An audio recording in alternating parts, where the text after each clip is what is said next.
There's a saying that goes, for every safety regulation, there was an accident, and this case is no different.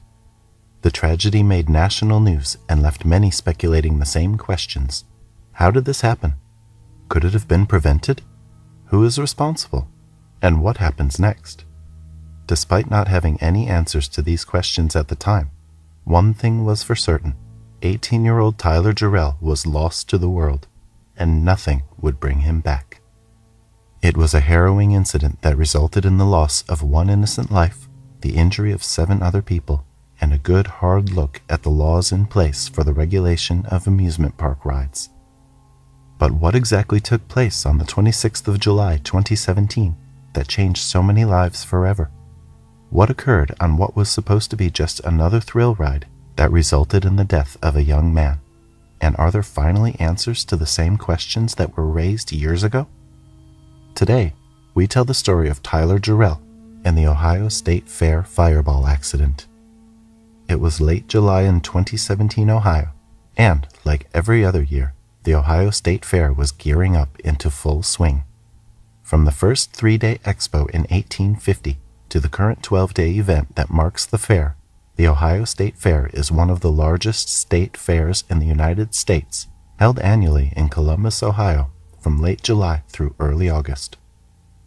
Despite the sweltering July heat, thousands flocked to the fairgrounds to visit attractions, enjoy rides, and eat foods that they wouldn't find anywhere else. On Wednesday, July 26, 2017, 18-year-old Tyler Jarrell was one of those thousands of patrons at the fair looking to have a good time. What he didn't know then was that he would never leave. On that same morning before the fair had picked up momentum, Amusements of America was setting up shop for the first day of the 12-day-long fair. Being one of America's biggest premier carnival operators, the company was no stranger to traveling to carnivals all over the country and setting up their rides and attractions for use. The Ohio State Fair was simply one of their annual stops, and they were ready to get the show on the road. Before they opened to the public at 10 a.m., their rides were being inspected. One of their rides, an afterburner amusement ride named Fireball, was being inspected by the Ohio Department of Agriculture for the days ahead. Afterburner is a type of amusement ride based on a swinging pendulum with a rotating gondola on one end of the pendulum that spins and swings riders 40 feet into the air. It was made by KMG, a Dutch roller coaster manufacturer, and was only dubbed Fireball when it was sold in the U.S. Amusements of America had acquired it in 2002, and the Ohio State Fair was just another rodeo. The ride had already been inspected 2 or 3 times before, so the inspector checked out the ride one more time, ticked that everything was good, and at 10 a.m., they let the customers in. At around 7 p.m., the fair was well past its peak afternoon rush and still going on strong. Patrons walked around the fairgrounds in droves, eating, drinking, and enjoying the attractions.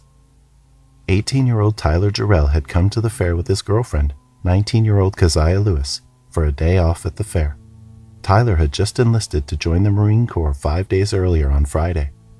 After a flurry of enlistment paperwork, he decided to relax and make time for the year's biggest attraction in his hometown of Columbus. With that intention in mind, Tyler and Keziah visited the fair and, during their walk around, decided to get on Fireball. At that time, the ride was still operating as normal. Many patrons had ridden the pendulum-swinging ride and had left with the adrenaline of it all still rushing through their veins. Just before Tyler and Keziah got on, Travis and Mitch Taylor had just gotten off the ride. They considered taking another spin, but Travis was hungry, and Mitch didn't want to leave his cousin to get food all on his own, so they decided to go together. Nothing was amiss on the ride, and surely it would still be there when they got back from whatever food stand they chose. By the time the next batch of riders was being loaded on, the cousins had gone, and Tyler and his girlfriend were getting on along with the 5 other people that were about to be victims in a horrible tragedy. Tamika Dunlap, 36, Russell Franks, 42, Jacob Andrews, 22, Jennifer Lambert, 18, Abdi Hakim Hussein, 19, and a 14-year-old boy. These people were loaded onto the ride along with other passengers until the ride was more or less at its max capacity of 24 people. Every single one of them had come to the fair to have a good time, but there was danger in the air that no one had picked up on, and their good day was about to come to ruin. Once all the passengers were locked in place, the ride began to swing. Slowly, like an actual pendulum, it gained momentum, going higher and higher with each swing. Before it could reach its maximum height of 72 feet, one of the gondolas on the ride containing 4 riders suddenly snapped from the rest of the structure. Before they could even make a sound, Tyler and Keziah were flung out of their seats and went flying into the gondola across from them. None of their restraints had unlocked. The sheer force of the gondola detaching while they were swinging was enough to push them out of their restraints and into the air. The rest of the detached gondola fell to the ground, with 2 passengers still in it who sustained major injuries from the fall, while the 4 riders in the seats across sustained minor injuries from falling debris. Keziah suffered pelvis, ankle, and rib injuries, and she had to be operated on that night and the morning after. However, all eventually physically recovered. All, that is, except one. The force of being wrenched out of his seat and thrown across the sky to another metal contraption was too much for Tyler Jarrell's body to take. He died on impact. The entire incident and ensuing chaos were caught on camera, and the video made the rounds on social media and various news sites. And although it showed the horrific event and the shocked onlookers screaming and crying as police and EMS began blocking off the crowd from those who had been ejected during the ride malfunction, it did not answer any of those important questions. What could possibly have caused this? Who was to be held accountable? And what could be done so that something of this magnitude could never happen again? The following day, KMG issued an urgent warning to every agency and park they had sold afterburners to cease the operation of the machine immediately, and the fair was shut down for a few days. However, when it reopened, all the rides remained shut down for inspection. As for Fireball and the early inspections that had been carried out on the day of the tragedy, it was revealed after an investigation on the 28th of July that the cause of the accident was excess corrosion on the inside of the ride's sweep arm. The sweep arm is the metal arm that connects to the gondola.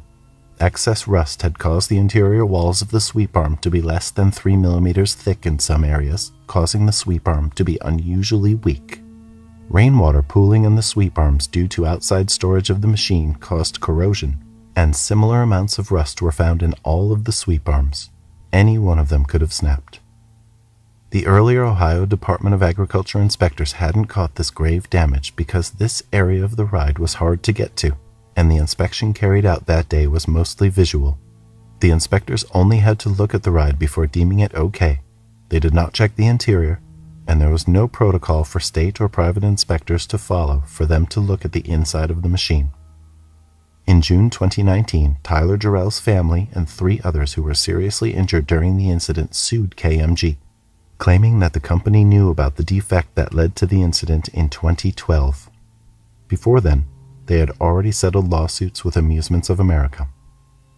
In November 2019, Governor DeWine signed House Bill 189, also known as Tyler's Law, into action to help prevent another tragedy. The bill is in place to strengthen Ohio's existing laws on amusement rides, add additional safety inspection standards, define specific qualifications for ride inspectors, and outline additional owner responsibilities.